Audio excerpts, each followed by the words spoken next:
Should you give an F about Marvel Rivals in 2025? A Platinum review. What's going on, FF family? My name is Dylan, and today I'm back again with a Platinum review for Marvel Rivals. For those that have been around the channel, you know that I not only love to beat games, but I love to platinum them. So let's talk about whether Marvel Rivals still hits, or is something you can just safely skip and move on from. So what's new in 2025? If you stepped away from Rivals like I did, there is a lot that has changed and a lot that also hasn't. Season 5 just dropped and the game has officially passed its 1-year mark. For a free-to-play hero shooter competing against heavyweights like Overwatch and the finals, that's actually pretty impressive. This season brings new maps, new team-up abilities, and of course, the real hype is always the new heroes. Fans have been waiting for Gambit and Rogue to join the roster, and they finally have. Gambit plays really smooth. He's a specialist that not only can, I would say, dive on the enemy team, but also as an anti-diver. I would probably say he's a little overpowered right now, but he's definitely fun, especially when he's the new character on the block. You gotta pick him up. Rogue hasn't come out yet, but she is going to be scheduled to come out later on in the season. One thing I like to give credit for with Marvel Rivals out the gate, it does respect the Marvel IP. Every hero does feel unique without being overly complicated.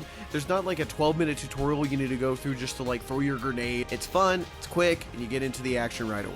As far as the action goes, the one thing a hero shooter needs is very good gameplay, and it pretty much lives or dies by that. Marvel Rivals absolutely nails that. This game is simple to learn, fast to pick up, and fun almost immediately. It's a 6v6 setup where you have 5 teammates and either push a card or hold certain objectives against the other 6 heroes. I personally love payload maps the most because you have to adapt constantly as the cart winds through different parts of the maps where there may be choke points or free open areas where you can switch between heroes to really kind of push that advantage with certain areas.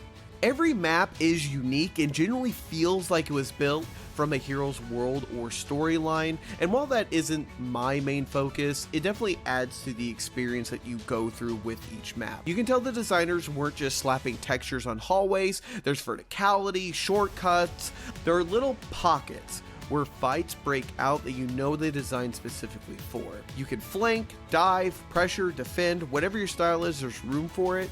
There are no two fights that really feel the same, and that's what keeps Marvel Rivals fresh even after long play sessions. As far as the heroes go, they generally fit into 3 main roles. Tanks or enforcers, which take the most damage for your team. They start engagements and they control the space, whether for the cart or the area you're supposed to maintain. The assault group, which deals heavy damage that delete health bars. There are specialists that heal, buff, and support the team. An example of a specialist is Gambit, who can heal and buff his team with his ultimate and can apply an anti-debuff that the heroes on the other team provide to your team. I like bouncing between all 3 as long as I can play aggressively. If I'm not in the enemy's face or making plays, I'm pretty much bored with these style of games, and Rivals gives you a ton of ways to stay active with any role that you choose. Some of my favorite heroes to play are Penny Parker and Doctor Strange on the Enforcers because they really allow you to push forward with pressure against the enemy team. For the Assault class, I really enjoy the Punisher because anything that I ult in front of just gets deleted unless there's a diver on the enemy team that stops me along the way. I love Rocket Raccoon for being a long-range menace and tilting the entire enemy team whenever they destroy one of your teammates, and then you just res them right away. Almost every hero feels impactful. You rarely feel useless, and the team up system gives bonus abilities when certain heroes pair up, which adds to even more strategy. Speaking once again about Gambit, he currently is teamed up with Magneto to give him extra swords he throws out with his auto attacks to deal even more damage, and it's simple things like that that really shake up a season. So overall, why would you play Marvel Rivals in 2025? And let's be honest, hero shooters are in a weird place right now. Some lack variety, some can feel like you're wasting your time, and others feel like cash grabs. Marvel Rivals is one of the few that offers a lot of hero variety. It has familiar faces you already know, has an easy to learn gameplay loop, and doesn't lock anything gameplay related behind a paywall.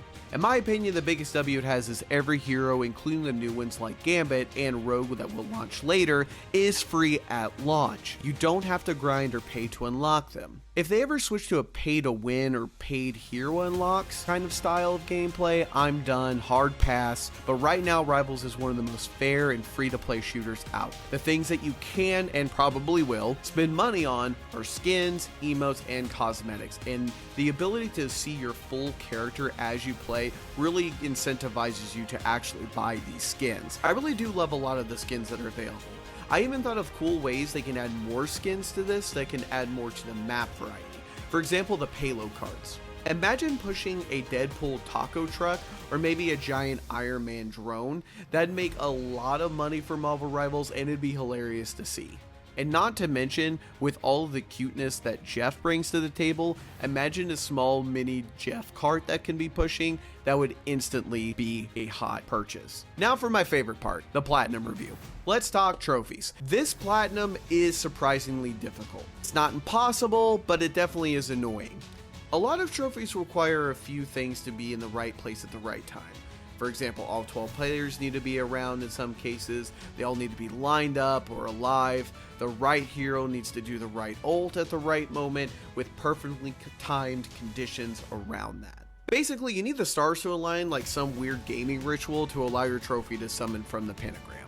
Most of the tough trophies involve KOing a certain number of players after using specific ultimates, which sounds easy until you're in random matchmaking and half of your team is just doing their taxes in your spawn. But when you finally get those trophies, it's so good. If you have friends helping, the Platinum drops its difficulty from about a 6 or 7 to maybe a 3.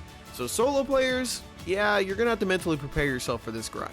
My advice for this trophy hunting process: play with friends whenever possible if you care about your trophy collection. So what do I think about Marvel Rivals overall? If you liked Marvel Rivals during Season 1, you're gonna like it just as much now, and maybe even more. There are more heroes, more maps, more events, and more rewards. It is more accessible than ever and easy to jump in with friends.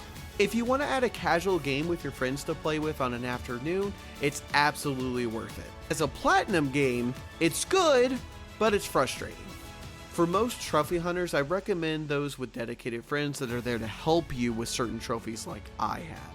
For my final score, I give Marvel Rivals 4 Fs out of 5 for the overall game, and for the Platinum experience, I give it 3 Fs out of 5. So what do you all think of Marvel Rivals? Do you think Season 5 is a game changer, or do you think it's pretty much the same experience you had before? How was your Platinum experience? Was it as frustrating and fulfilling as mine was? Let me know in the comments below. If you want more reviews on games, movies, and other media, make sure to hit that sub button and stay tuned for more content. Until next time.